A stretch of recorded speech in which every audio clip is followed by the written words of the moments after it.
Takže čaute ľudia, toto je deň 6, čo sa snažím vypestovať čo najväčšiu a najdrahšiu mrkvu v Grow a Garden.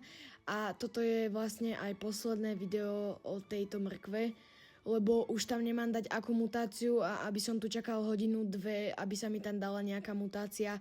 To sa mi už úplne nechce, ale na konci videa vám niečo poviem, takže ideme si ju zobrať, odfavoritnúť. A asi si ju zoberiem do inventára. Takto je obrovská, fakt že obrovská.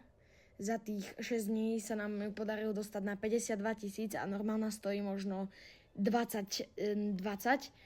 A toto je vlastne aj začiatok novej série, kde budem pestovať čo najväčší moon melon.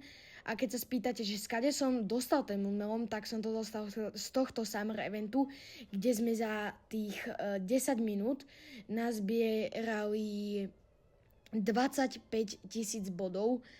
Takže sme dostali ten moon melon a v ďalšej, vlastne zajtra, vyjde nové video s týmto moon melonom a budeme sa ho čo najväčšieho vypestovať a najdrahší. Takže toto je už pre toto video všetko a čaute.